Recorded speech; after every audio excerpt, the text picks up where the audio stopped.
So, right out of the gate, I'm going to merge the third episode and the fourth episode as a single review, because so little actually happens in the third episode, it just doesn't seem worth talking about. The pacing in all of the seasons so far is so mishmash.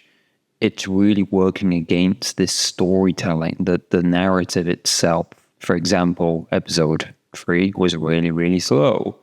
Episode 4, tons happens, but it's almost so jam-packed, it's paper-thin with depth, when it could have been something far more fascinating.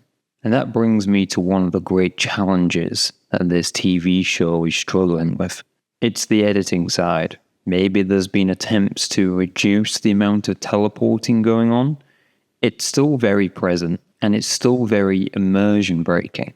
For example, Celebrimbor and the Durins are chatting out about the great rings of power to save their city and the mountain.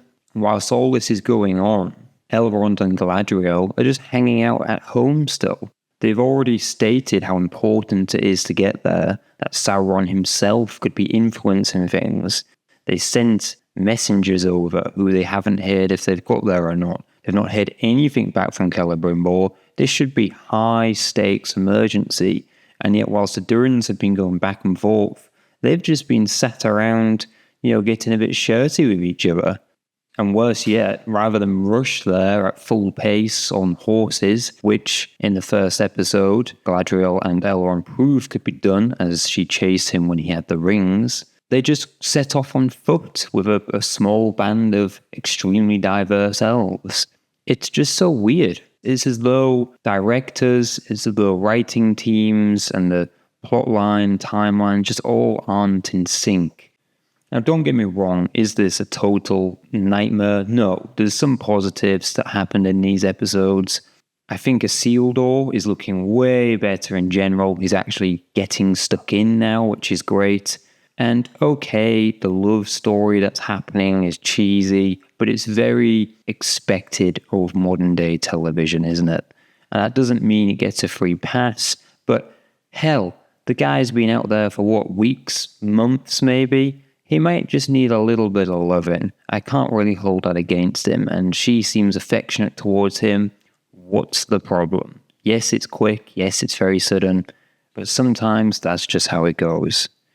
Additionally, there's been some nice surprises along the way, like the Barrow-wights being featured, Tom Bombadil, who I know very little of, and of course the Entwives. All of these feature, again though, because of the pacing, which sometimes seems slow and fast in all the wrong places, the relevance thus far is very slight, though I would assume that Tom will have much more of an implication to the narrative going forward. Still, it's nice to get some sweet surprises and stuff that we haven't actually seen before. One last little gripe that needs to be brought up for these 2 episodes, and it's what everyone's talking about. It's the Orc children. So this is one of the classic failures of modern day entertainment, whether it's a video game, whether it's a film, whether it's a TV series. They try to show too many perspectives, and they do that by humanizing things. When reality is, we all live our own stories, our own lives, through one perspective, our own. And great stories often show a perspective or two. But that's about it. And whilst we as humans know that isn't the whole story, it still makes for a great story. Now, what the Rings of Power are trying to do is show everyone's story and everyone's perspective, even a lowly orc and his family. And all this does is muddy the waters. Let bad guys be bad guys.